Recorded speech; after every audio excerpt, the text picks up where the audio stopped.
Chapter 91. Craig stopped his bike at the corner of the market to catch his breath. His head swam, and he felt faint. When the mind link disappeared, Craig was overwhelmed by such a feeling of loneliness he almost burst into tears. He wondered what was happening to them and where the mind link came from in the first place. Does it have something to do with seeing Miss Adler on Monday? Craig wondered. Is one of us psychic and doesn't know it? If one of them were, it was Jeremy. Craig never had a psychic experience in his life, except for knowing when someone was lying. That was an ESP, was it? Hopefully, Thomas would find some answers. He was smart. If anyone could figure out what was happening to them, it was him. Craig wondered why they hadn't asked him about that yet, but then his mind drifted to other things. He wasn't looking forward to meeting with any DCF representatives, as was planned. He felt the restraining order hurt his father in some way. At least, he liked to think it did. It wasn't a malicious feeling. It was regret that it had come to this. Craig understood it wasn't his fault. Everyone was right. His father had problems that needed dealing with, issues that caused his drinking and made him violent.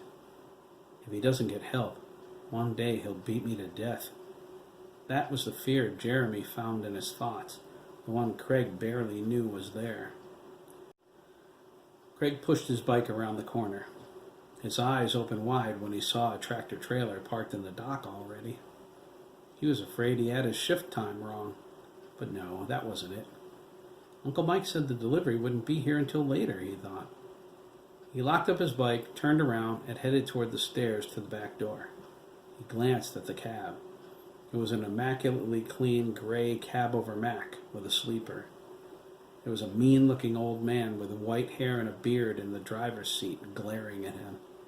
He wore a white wicker cowboy hat and sucked on the nastiest-smelling cigar ever to invade Craig's nose. Craig looked away and jogged up the stairs where Mike patiently waited. He stopped short and looked at his uncle. Mike motioned him to come into the employee bathroom after propping the door open with the stopper. Craig went in first and stood between the two sinks. His uncle locked the door behind them. Jesus, Mike said, pacing back and forth in front of the two stalls. His patience melted away. I am so glad you're here. What's going on, Uncle Mike? Craig asked. Mike seemed angry and frightened all at the same time. I think I'm going to commit bloody murder, that's what, he growled, waving a fist at the ceiling. Are you having a problem with the driver? Craig asked, thumbing toward the door. Am I ever? Mike exclaimed. I've never met anyone in my life I wanted to beat the snot out of more than my brother, until today. Craig listened intently as his uncle told him what happened.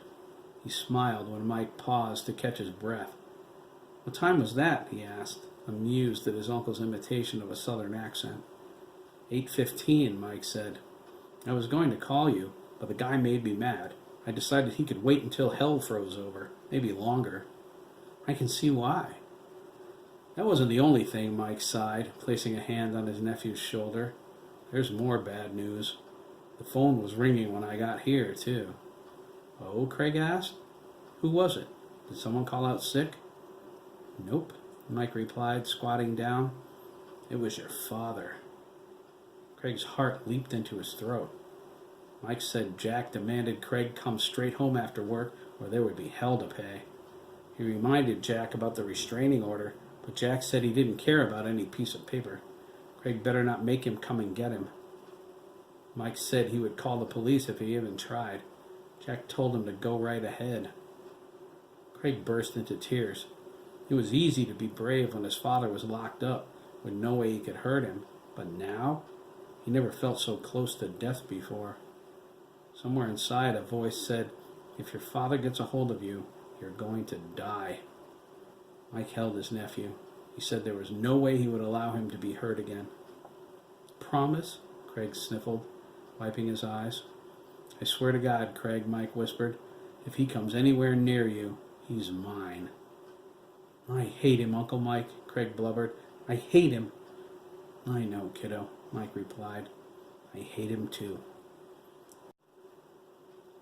Mike held on to Craig a few minutes more, allowing him to regain his composure. He was content to hug his nephew all day long. He missed him terribly. Craig was at work most of the week, but he was reluctant to go anywhere without Jeremy. Mike wasn't petty. It was okay for his nephew to bring his friend to the store. He was glad they were getting along so well. God knew Craig needed a friend. Mike felt bad he was accustomed to being his nephew's only confidant.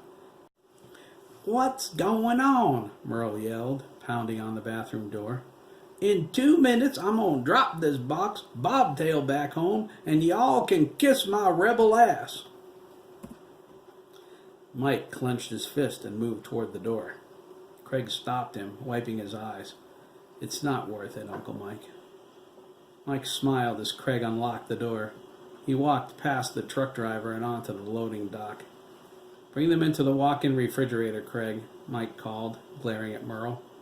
"Jump," Merle challenged. "Don't even tempt me, fat man," Mike snapped, poking him in the chest.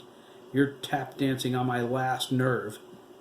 Merle laughed, moving to light his cigar. Mike told him to take that foul-smelling piece of dog shit out of his store. Merle snorted and walked out the back door. He climbed into his cab to wait.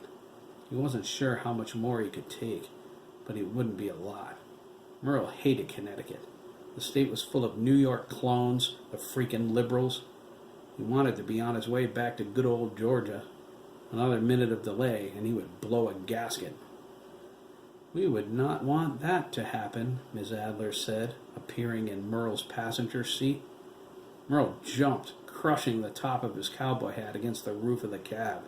"Sweet Jesus, woman!" he exclaimed, grabbing the steering wheel. "Where in tarnation did you come from?" "I've been right here," Miss Adler said, her eyes glowing. "You could not see me until I let you. I have something for you, Merle." "What do?" Merle asked, his head swimming. "You have?" "This," Miss Adler replied. She handed Merle a fifth of Jim Beam. "But I don't drink." "Sure you drink, Merle," she said, her eyes glowing brighter. "You are a real man, and all real men drink, do they not? Is that not what your father always said?" Merle looked hungrily at the bottle. He took it. "Nothing like a drink when the day is making you angry," Miss Adler said. "Very angry indeed."